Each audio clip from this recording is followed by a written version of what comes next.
자, 저는 오늘 범사에 감사하라는 뜻으로 말씀을 전하고자 합니다. 여러분들, 동물 중에 누가 나의 생명을 구해줬다는 것으로 그 동물이 인간에게 감사할 수 있는 적 있을까요? 없을까요? 없어요. 예? 몰라요? 있어요? 동물이 인간한테 저를 구해 주셔서 감사합니다. 그런 적이 있다고요? 네. 자, 영상 하나 보시기를 바랍니다. 똑똑한 까마귀는 자신을 구해준 은인에게 매일 은혜를 갚고 있습니다. 보트를 타다가 물 위에 떠있는 까마귀를 발견한 여자는 그를 바로 구하고 즉시 동물병원에 데려갔는데요. 의사는 까마귀의 상태가 매우 좋지 않다며 빠르게 응급처치를 시작했습니다. 여자는 다친 까마귀에게 책임감을 느껴 수술이 끝난 뒤에도 정성으로 돌봐주고는 까마귀가 회복되자 다시 자연으로 돌려보내줬는데요. 하지만 바로 다음날 까마귀는 여자의 집을 다시 찾아왔습니다. 혹시 몰라 여자가 준비했던 맛있는 밥을 먹고는 감사 인사를 하듯 동전을 두고 갔습니다. 여자는 여기 동전이 왜 있는 건지 의문이 들었지만 곧 까마귀가 주고 갔다는 것을 깨달았는데요. 그렇게 여자는 계속해서 반짝이는 예쁜 선물들을 매일 받을 수 있었고, 까마귀의 따뜻한 마음에 감동한 여자는 모든 선물을 모아두고 있다고 합니다.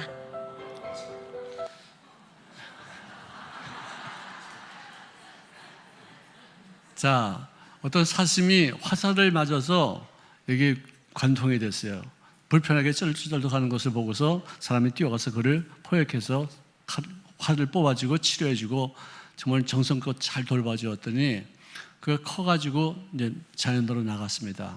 근데 얼마 안 있어서 사슴 22마리가 쫙 그 집에 들어와가지고 이 친구의 목숨을 살려주는 어떤 그런 그 은인에게, 생명의 은인에게 감사하고 기뻐하는 것을 보게 되었어요. 어떤 곰은 또 자동차 사고에 탁 튕겨가지고 온몸이 다쳤는데 그걸 돌봐주고 치료해 주었더니 그러고서는 이제 숲속으로 돌아갔는데 그 다음 날부터 계속해서 찾아오더래요. 계속해서 찾아오고 밥도 먹고 또 먹을 거 주는 거 주고 그다음에 자기를 무서워할까 봐 살짝만 보고서 가고 또 살짝만 보고서 가다가 새끼를 2마리 낳고 나서는 새끼 2마리를 보여주기 위해서 또 같이 와가지고 새끼하고 같이 놀게끔 하는 어떤 그런 곰이 있었대요. 곰도 미련하지만 곰이 똘똘한 것 같아요. 자, 제가 왜 이 말을 하냐면은 짐승도 감사할 줄 아는데 하물며 인간이 감사하지 않는다면은 어떨까요? 난 그 말 안 했어. 짐승만도 못하대. 여러분들이 한 말입니다. 그렇습니다. 감사하지 않으면은 짐승만도 못한 것이다 생각이 들어요. 까마귀도 감사하고 돌고래도 감사하고 돌고래도 이 그물에 묶여가지고 숨을 헐떡거리고 있는데 어떤 돌고래가 배 찾아와서 좀 따라오라고 그래서 쫓아갔더니 온몸에 그물이 걸려있어서 그걸 다 잘라줬더니요. 그 다음날 와가지고 돌고래 15마리가 막 뛰고 그냥 팍 뛰고 왔다 갔다 오고서는 또 가오리 한 마리를 잡아다가 갖다 주더래요. 그 동영상에 나와서 내가 이런 어떤 예화를 쓸까 하고서 이렇게 쫙 보니까 그런 예화가 생각보다 많이 있어요. 동물이 자기 생명을 구원해준 인간에게 감사를 표현하는 거예요. 아까 그 까마귀는요, 인간에게는 별로 도움도 되지 않은, 자기가 보기에는 반짝거리고 보석 같고 정말 귀한 거였지만 연필 깎기, 단추, 동전, 별 거지 같은 것들 다 잡다하게 하지만 자기 딴에는 인간에게 감사함을 표현하는 거였더라는 것이죠. 할렐루야. 자, 여러분들 제가 치니까 땡 소리가 나죠? 이 쳐서 소리가 날 때 이게 종이지 울리지 않는다면 단순히 그냥 하나의 쇠붙이에 불과한 거 아니겠어요? 우리 인간도요, 땡 쳤을 때 감사합니다 해야지 인간이지 못 지르면 왜 이러는 거예요? 이러면 그건 인간도 아니라고요. 미신에는 간절한 소원이 있어요. 비나이다, 설득은 끊었지만 거기에는 소원을 아래는 기도는 있을지 몰라도 감사의 기도가 없다는 거예요. 감사는 기독교인의 가장 대표적인 기도의 제목인 줄로 믿습니다. 감사가 없는 복은 무의미해요. 우리를 돈 많이 벌고 싶어 하지만 돈을 많이 갖고도 오히려 불안해하는 사람들이 있어요. 돈을 벌고 나서 잔뜩 쌓아두고 나서는 그것이 사라질까 봐 두려워하며 잠을 못 이루는 사람들도 있어요. 이게 무슨 복이겠어요? 복이라는 것은 많고 적음의 문제가 아니라 믿음과 소망을 갖고 기도하다가 하나님의 은혜를 베풀어 주셔서 나에게 기쁨을 가질 수 있는 놀라운 은총을 체험할 때 오직 감사를 하나님께로 드리는 예배로 표현하는 것이 기독교의 가장 본질적인 감사인 줄로 믿습니다. 오늘 우찌무라 간조라는 일본의 신학자가 있는데 그분이 이런 말을 했어요. 만약에 하나님께서 인간을 저주하신다면은 그 저주는 그에게 질병에 걸려서 받게 하는 저주가 될 수도 있겠고, 또 누군가가 그에게 배신을 해서 그에게 깊은 상처를 줌으로 인해서 저주를 받을 수도 있을 것이다. 실패로 말미암아 또는 죽음으로 말미암아 저주를 받을 수 있겠지만 가장 큰 저주 중에 하나가 뭐냐? 성경을 읽어도 성경의 요절을 많이 외워도 하나님의 음성이 들리지 아니할 때 이 사람은 직설적으로 말해서 저주받은 사람입니다. 버림받은 사람이다. 아무리 믿으려고 해도 믿어지지가 않는 거예요. 우리는 이렇게 믿어졌다는 것이 얼마나 기가 막힌 은혜인지 몰라요. 어떻게 이게 믿어져요? 난 맨 처음에는 안 믿었어요. 여러분들 맨 처음에는 안 믿었죠? 근데 어느 순간에 마음이 열려져가지고 내가 믿은 게 아니라 성령님께서 내 마음속에 믿음을 선물로 주시사 내가 믿을 수 있는 상황, 믿어지는 상황까지 이끌어진 것이 은혜인 줄로 믿습니다. 우리가 은혜 중에서 살면서도 항상 원망하고 불평한다면 그것처럼 가장 큰 저주가 어디 있겠어요? 그 메마른 심령 그 자체가 진정한 의미에서 저주가 아니겠습니까? 추워도 감사하지 못하는 인생, 하나님께 대해서 찬송 드리지 못하는 인생, 참 안타까운 것이겠죠. 여러분들 감사는요 진보합니다. 발전합니다. 이렇게 감사하다가 좀 더 수준 높은 어떤 감사를 하게 되고 또 깊은 감사의 차원에 들어갈 수 있게 되는 것이에요. 여러분들 우리가 보통 건강 얻는 것 참 감사하죠. 아멘. 아멘. 여러분들 이렇게 두 발로 이렇게 걸어오실 수 있다는 건 이거 감사한 일이에요. 이거 보통 일이 아니에요. 왜? 두 발로 걸어서 어디로 바깥에 나가지 못하는 사람들은 수도 없이 많아요. 저도 운전을 지금 한 50년, 60년, 거의 한 55년 운전을 하는데요. 큰 사고 없이 사고 있었어도 뭔가 모르게 알 수 없는 어떤 그 힘이 나를 갖다 보호해주고 나를 지켜주셔서 큰 상처받지 않게끔 한 것이 그것이 은혜였다는 것에 대해서 감사하게 생각하지 않을 수가 없어요. 할렐루야. 성공한 것도 은혜입니다. 감사할 수 있습니다. 경제력을 갖추고서 돈이 좀 있는 것, 쓸 만큼 있는 것, 남에게 좀 도와줄 수 있는 것 참 감사한 줄로 믿습니다. 그런데 이런 모든 성공은 자기 혼자의 힘으로 되는 경우는 거의 없어요. 누군가가 도와주는 거예요. 부모가 도와주거나 스승이 그에게 은혜를 베풀거나 선배가 길잡이가 되어주고 친구가 어려울 때 큰 힘이 될 때가 있어요. 배우자가 도움이 될 수 있고 자녀가 도움이 되는 등 즉 인간의 힘으로도 도움이 될 수 있지만 그 배후에서 역사하시는 하나님의 은혜가 있기 때문에 내가 감사할 수 있는 조건으로 나를 인도하신 줄로 믿습니다. 정말 누군가가 나를 도와주고 있어요. 자, 어떤 그 교회에 예수 믿은 지 얼마 안 되는 집사님이 교회에서 이제 직분을 맡아가지고 이제 봉사하는 어떤 그런 일을 하게 되었어요. 근데 그분은 예배 때마다 하나님 감사합니다!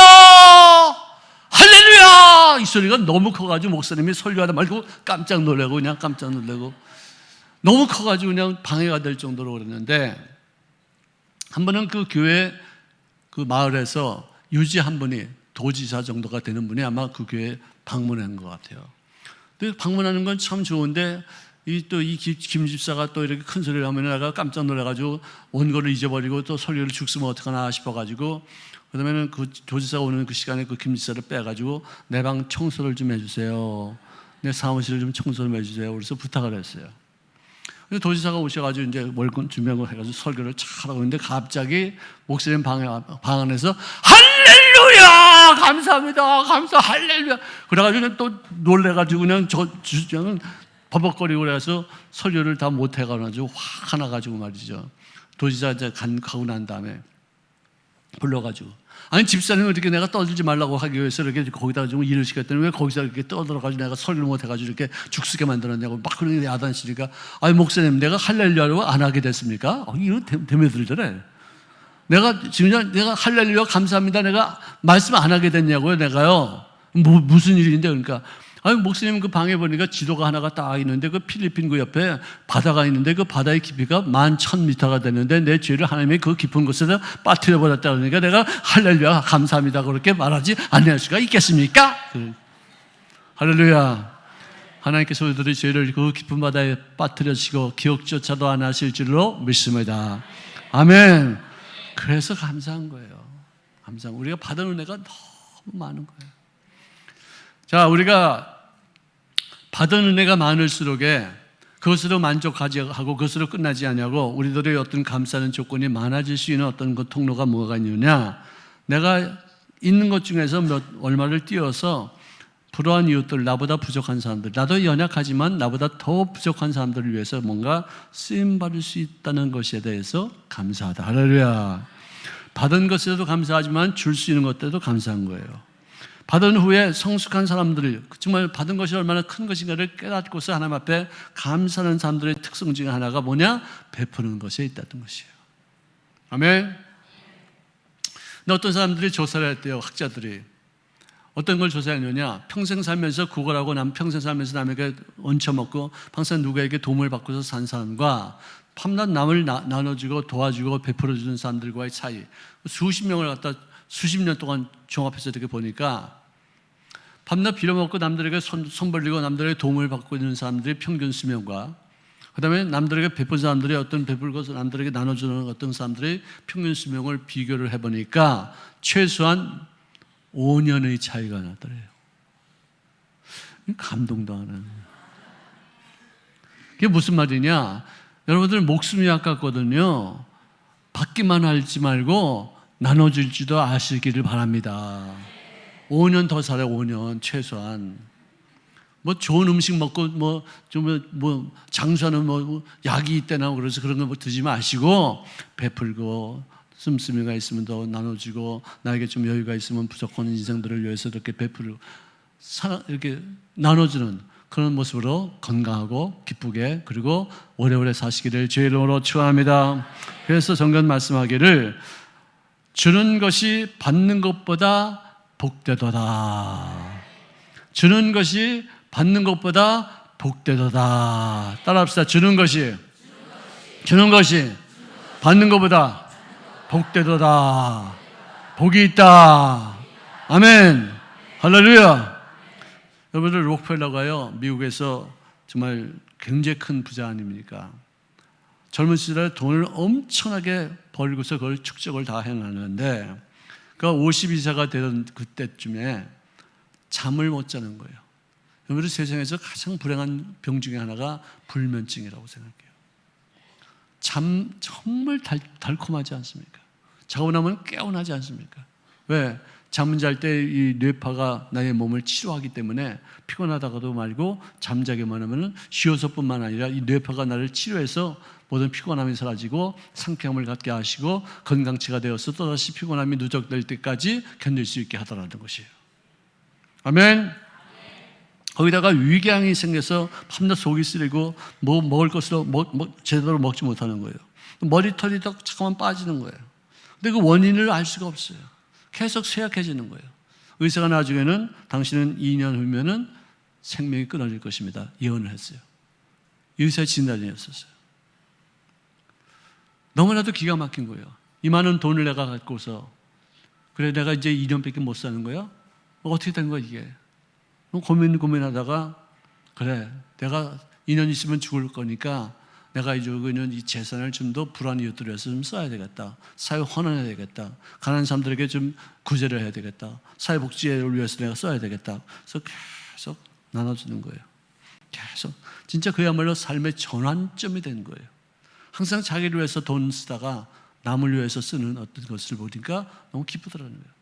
근데 1년이 지나도 안 주고 2년이 지나도 안 주고 3년이 지나도 안 주고 4년이 지나도 안 주고 아니 2년 되면 죽을 때가 오라는데 돈을 갖다 나눠주고 불우한 이웃들을 위해서 이렇게 봉사하고 잠깐만 이렇게 헌신하고 이렇게 하다 보니까 94세까지 살더라고요. 할렐루야. 카네기도 그랬습니다. 카네기도 이렇게 자기 재산을 가지고서 많이 나눠주고 나서 장수한 사람이에요.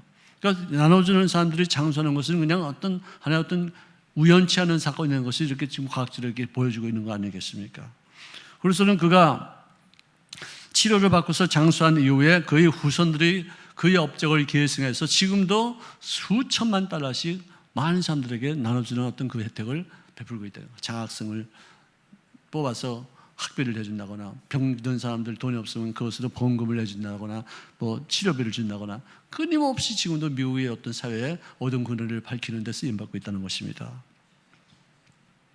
여러분들 피자 좋아하세요? 피자 좋아하세요? 네, 피자 중에서 무슨 피자를 제일 좋아하세요? 미국에서 제일 유명한 피자 중에서 도미노라는 피자가 있어요. 알아요, 몰라요? 잘 아시네요. 근데 그 소유주의 이름이 토마스 모나간이라는 사람이에요. 이 사람은요, 돈을 많이 벌고 나서 내가 세상에서 제일 멋진 저택을 하나 지어봐야 되겠다 싶어서 호화도 저택, 약 3,000평이 되는 그 땅에다 집을 짓는데, 건축 중에 C.S. 루이스라는 그런 유명한 그런 고통의 학자, 고통의 대가라고 말하는 그 신학자의 책을 읽고서 충격을 받은 거예요. 인생이 이게 아니구나. 내가 돈을 많이 벌어서 내가 정말 훌륭한 저택에서 사는 것이, 이것이 진정한 의미에서 가치 있는 인생이 아니구나. 내가 최상의 멋진 집을 다 짓고 나서 거기서 산들 그게 무슨 의미가 있겠느냐. 좀 더 가치 있게 좀 살아야 되겠다고 우선 생각해서 건축을 중도에 딱 중단시켰어요. 그러고 나서는 그 건축의 설계를 변경해서 그것을 복지관으로 개축을 해버렸어요. 그 다음에는 자기가 가지고 있는 돈을 그 복지관을 통해서 구제에 전념하는 그런 여생을 살았는데, 그것을 보고서 너무나도 감격스러워졌던 그 시카고의 트리뷴이라는 어떤 잡지 회사에서 그에게 가서 인터뷰를 했더니 나는 할 말은 없습니다. 내가 변화됨으로 인해서 우리 회사에 많은 이익이 감소된 것은 사실입니다. 그러나 이익이 감소되고 이익이 증가된 것이 중요한 것이 아니라 내가 가지고 있는 일부를 띄워서 불우한 이웃들을 위해서 내가 쓰임받고 있다는 그 사실 자체, 이것이야말로 가장 큰 행복임을 알았습니다. 할렐루야. 아멘. 참 정말 놀라운 일이죠. 저는 이번에 최근에 어떤 그 책을 읽었는데, 스위스 로잔 연방공대 연구진이 아주 획기적인 어떤 발명품을 하나를 만들었어요.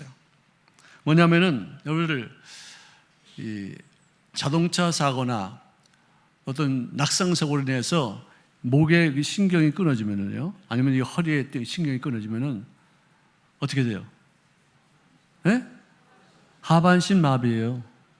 하반신 마비예요. 꼼짝 못해요. 휠체어를 타고서 목도 이렇게 잘 움직이지 못해요. 어떻게 보면 잘못하면 언어도 잘 말도 못해요.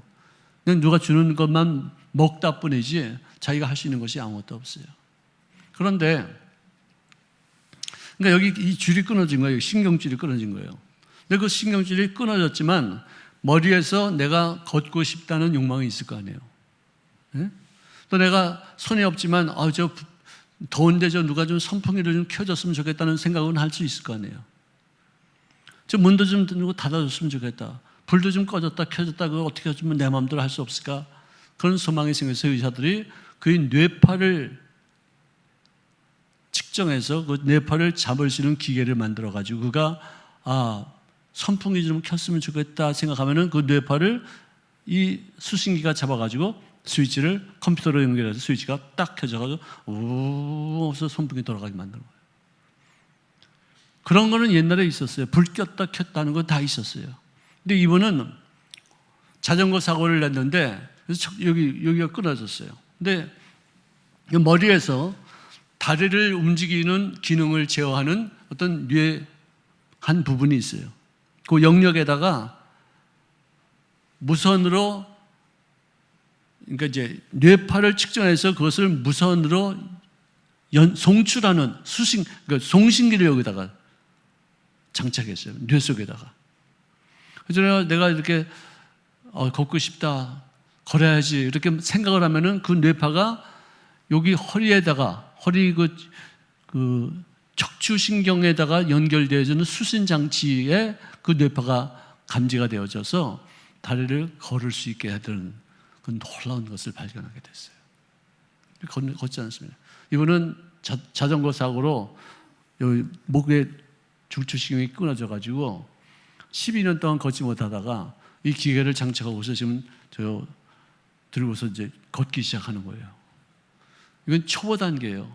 앞으로는 정말 이것이 더 발전되어지고 또 기능이 더 많이 완전하게 되어지고 나면은 이게 끊어져도 무선 장치로 서로 연결해 가지고 걸을 수 있는 어떤 그런 상태를 만들게 된다는 것입니다.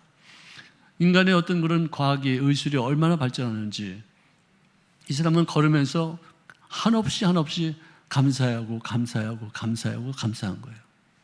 너무 놀라운 일이었어요. 여러분들, 저도 감사할 일이 있는데 뭐냐? 저는 청소년 시기를 참 방황을 많이 했어요. 무신론적 실존주의자들 책, 뭐 괴테니, 뭐 스피노자니, 뭐 이런 사람들, 니체니, 뭐 이런 사람들이 책을 갖다 많이 읽었어요. 그래서 산다는 의미가 그냥 무의미한 그 자체로만 생각했었어요. 개 죽음이나 돼지 죽음이나 인간 죽음이나 다 똑같이 뭐가 차이가 있느냐? 왜? 하늘이 없으니까, 영적인 세계를 모르니까. 하나님께서 우리들에게 베푸신 은혜를 예수님을 통해서 십자가의 사건을 통해서 우리들의 삶에 구원을 주셨다는 것을 전혀 모르고 있으니까 그냥 그런 사람들의 책만 읽고서 내가 너무 많이 번민하고 괴로워하고 정말 사는 게 괴로워.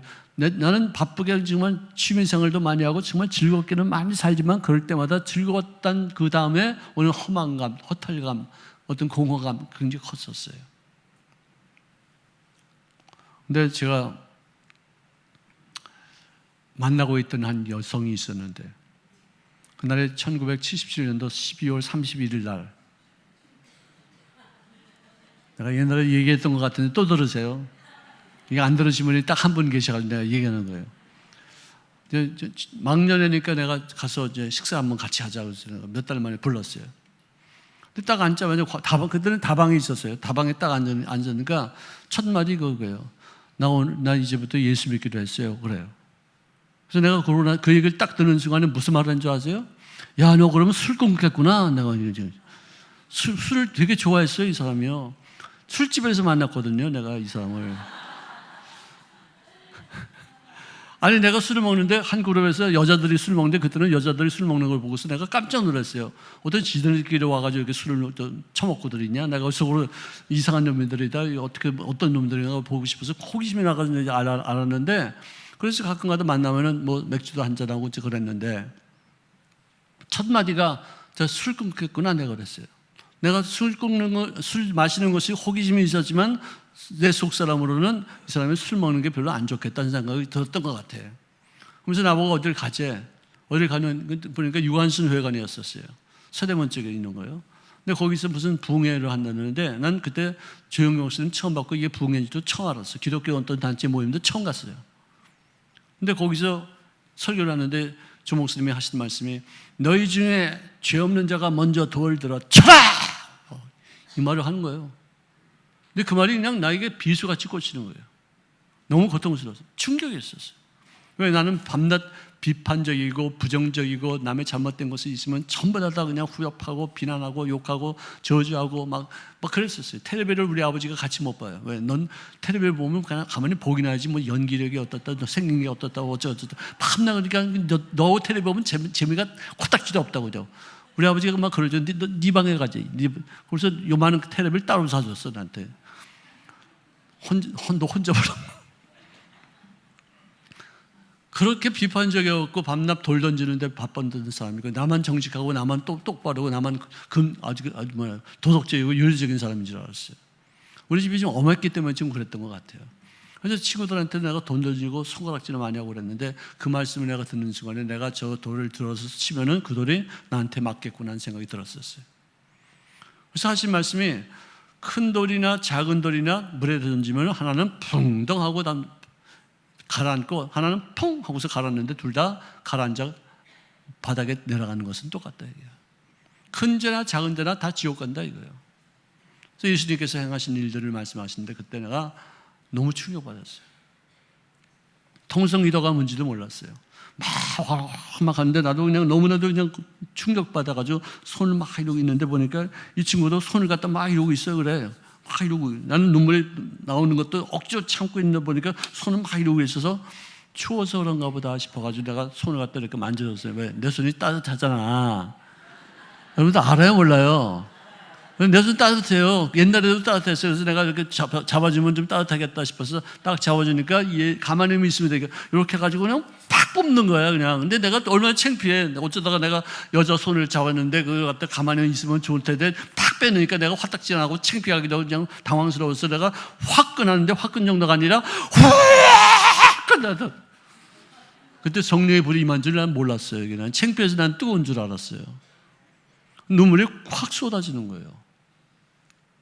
그래서는 이렇게 기도하는데 그 많은 사람들이 기도하는데 그 머리 위에서 노란 빗줄기가 쫙 하늘을 향해서 막 올라가는 거예요. 나를 따르면서 팍 노란 색깔이에요. 막 올라가는데 어떤 거는 굵은 빛이고 어떤 거는 희미한 빛이고 어떤 거는 티리한 빛인데 나도 내 것도 있는가 하고서 싹 이렇게 환상지에 보니까 희미한 게 싹 올라가긴 올라가더라고. 그래서 내가 나도 이런 빛이 있긴 있네. 그러고서는 보니까 예배가 다 끝났어요. 그래서 내가 딱 일어나지만 내 얼굴 안 보이더라고요. 딱 이러면서 야 기독교도 뭐가 있긴 있나 보다. 근데 그래서 야 밥 먹으러 가자. 그래서 통닭집에 가가지고 밥을 먹는데 아니 보통 때는 나하고 맥주 한 잔 마시잖아. 맥주 2병 시켰어요. 통닭 먹었어. 내가 안 먹어. 맥주를 안 마셔. 그래서 내가 2병 다 마셨지 뭐까지. 그러고서 이제 바깥에 나오는데 이제 집이 그 사람의 집이 잠실이었어요. 바깥에 나오는데 하늘을 보는데 별이 반짝반짝 빛나는 별이 있는데요. 그 별의 색깔이 아까 봤던 그 빛의 색깔과 똑같은 거예요. 그래서 내가 깜짝 놀라서 내가 아까 뭘 보긴 봤는데 근데 색깔이 똑같은데 진짜 아른아른 반짝반짝하는 게 정말 비슷하다. 그래서 굉장히 기분이 좋은 거예요. 그래서 그 친구를 잠실까지 택시 태워서 보내고 이제 오는데 합승을 했는데 뒤에 어떤 사람이 술을 먹고서 내가 머리가 장발이니까 우산대를 갖고서 내 머리를 툭툭 치면서 이 새끼야 장발이야 머리 길어 이 새끼야 머리 깎고 자식아 뭐 이래서 나는 근데 그게 옛날 같으면 화딱 지나가지고 막 싸우고도 그럴 텐데 기분이 되게 좋더라고요. 난 그게 맥주 2병 마셔가지고 기분이 좋은 줄 알았더니 성령의 충만함으로 기분이 좋은 거예요. 술 취하지 말라 이는 방탕한 것이 성령의 충만함을 받을지어다. 할렐루야. 그래가지고 화도 안 내고서 여기다가 제 집까지 왔는데 그 다음날 아침에 내 친구한테 전화가 왔어요. 1월 1일이니까 너 이번 주일날부터 교회 나와야 돼. 그래서 그러지 않으면 나 어떻게 뭐 송년 부흥회에 갔는데 거기서 내가 뭘 봤다니까 너 은혜 받았어 이 새끼야. 너 교회 안 나오면 죽어 이 개새끼야. 또 쌍욕을 해 또 이게. 그래서 억지로 이제 퇴계로에 있는 그 충현교회를 이제 갔어요. 가가지고 예배를 드리는데 처음 드리는데 예배는 무슨 말인지 몰라요. 조영기 목사님 같이 이렇게 명확하게 들리지 않은데 할머니 저쪽에 그 강대상 앞에 앉아가지고 막 우는데 나는 이 다음에 저렇게 늙지 말아야지 그런 생각이 드는 거야. 왜 저렇게 나이가 드셔가지고 그 앞에서 저렇게 질질 짜고 우는 거야. 나는 그렇게 살지 말아야지 그런 생각을 했는데 어쨌든 뭔가 모르게 찡해요. 그래서 우리 아버지는 평생 살면서 너는 남자 대장원이니까 남자는 평생 3번 딱 우는 거야. 그 외에는 울지 말라고 그랬기 때문에 그것 때문에 내가 눈물이 나와도 깍짝같이 막 참고 그랬었어요. 그러고 나서는 교회를 다니면서 어중이 떠중이 다녔지. 그러고선 여의도 순복음교회 가서 1999년도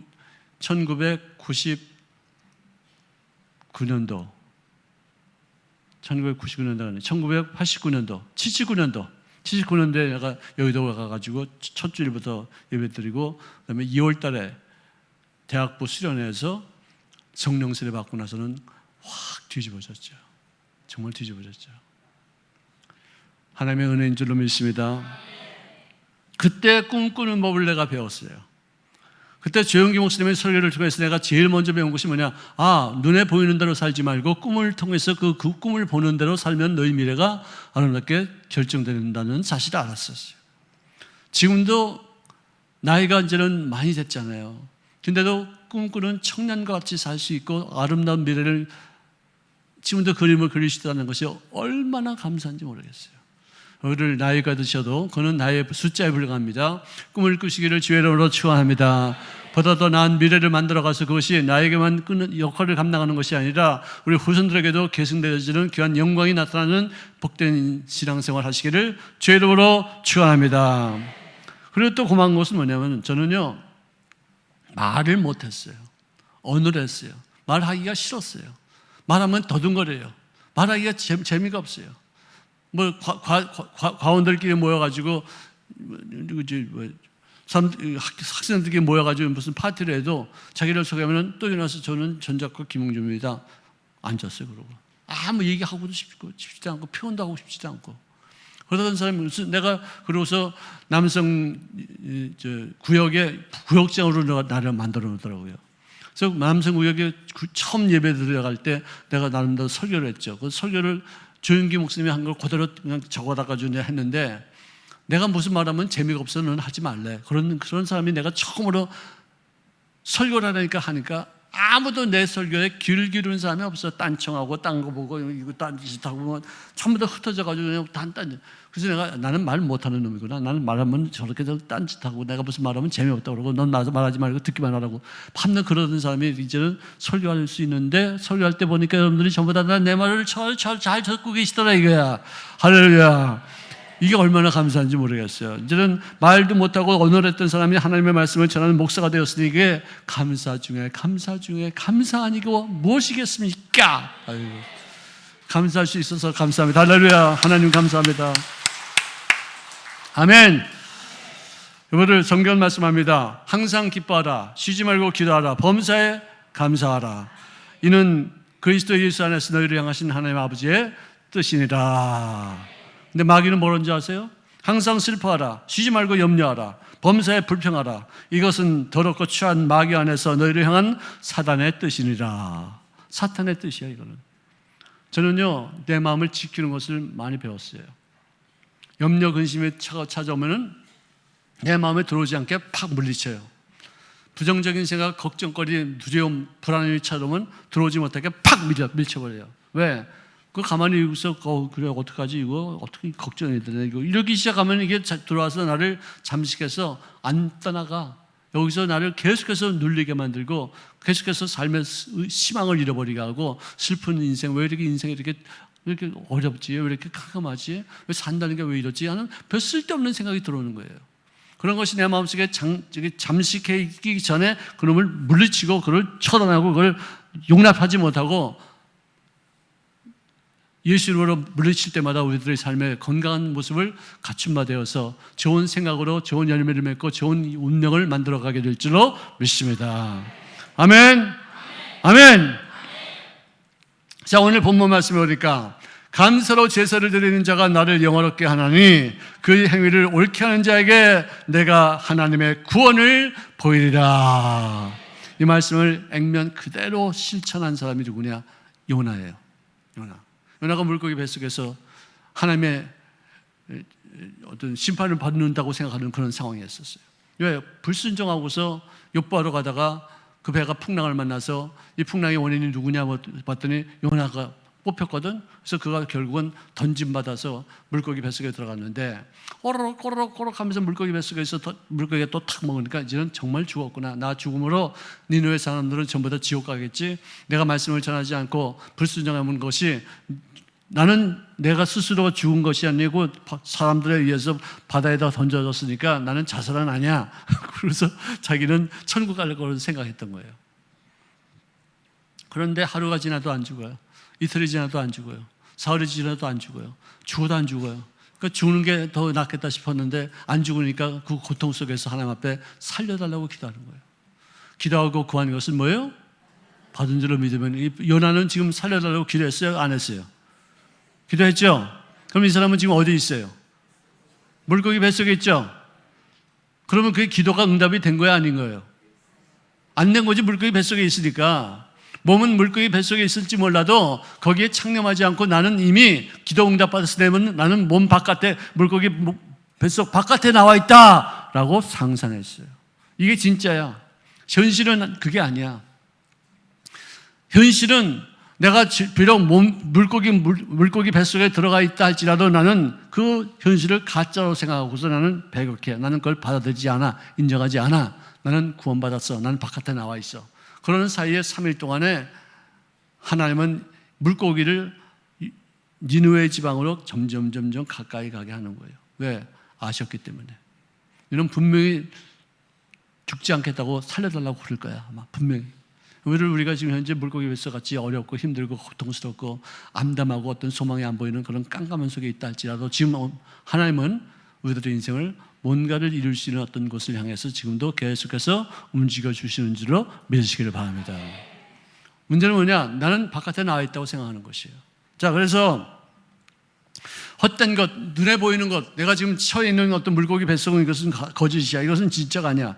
여기에 집착하는 사람들은 하나님의 공의를 버린 자여나 나는 감사하는 노래로 제물을 드리며 소원을 갚겠나이다. 구원은 야훼께 속하여 있는 줄로 믿습니다. 이게 바로 감사로 제사를 드리며 하나님을 영원롭게 할 때 그의 하나님의 구원이 그에게 임한다는 시편 50편 23절의 말씀이 이루어진 거 아니겠어요? 그다 이루어졌어요. 여러분들 신앙의 척도는 감사에 있는 줄로 믿습니다. 형식에서 벗어난 진심 어린 감사로 우리들의 삶을 행동으로 보일 때, 우리들의 감사를 삶으로 보일 때 진정한 예배가 되어지게 될 줄로 믿습니다. 우리의 현재는요, 어떤 것에 의해서 움직여졌는데 내가 노력한 것으로만 해서 움직여지는 것이 아니라 보이지 않는 플러스 알파가 있어요. 그게 믿음이에요. 그게 꿈이에요. 그게 소망이에요. 그것이 나를 만들어가는 거예요. 미래 결정의 요인도 우리들이 노력만으로 되는 것이 아니라 하나님의 은혜가 있으며 또 세상을 이기고 진정한 승리를 주시는 감사의 능력으로 여태까지 우리들의 삶을 하나님의 인도하여 주시사 복되게 역사하신 줄로 믿습니다. 내가 노력한 것만큼만 되는 게 아니라 내가 노력한 것 더 이상의 은혜가 있는데 그 은혜는 어떤 것으로 되느냐? 감사로 되는 것이에요. 감사로 제사를 드리는 자가 하나님을 영원롭게 하게 될 줄로 믿습니다.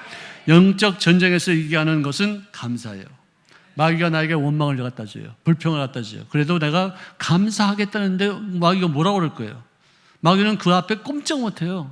내가 감사하겠다는 네가 왜 나한테 원망하니? 하게 만드니? 왜 불평하게 만드니? 왜 탄식하게 만드니? 너 탓하지 마. 내가 책임이 있어. 나는 감사해. 하나님께 찬송해. 물러갈지어다. 감사는 마귀를 척결하고 마귀를 대적하는 가장 강력한 무기인 줄로 믿으시기를 주의 이름으로 축원합니다. 반딧불 보고서 감사하면 촛불을 주시고요. 촛불을 주고서 감사하면 전등불을 주시고요. 전등불을 주고서 감사하면 달빛을 주시고요. 달빛 보고 감사하면 햇빛을 부시고요. 햇빛을 보고서 감사하면 천국의 영원한 빛으로 인도하실 줄로 믿습니다. 세상 끝날까지 감사하는 삶이 되어져서 멋지고 아름답고 형통한 내일을 만드시기를 주의 이름으로 축원합니다.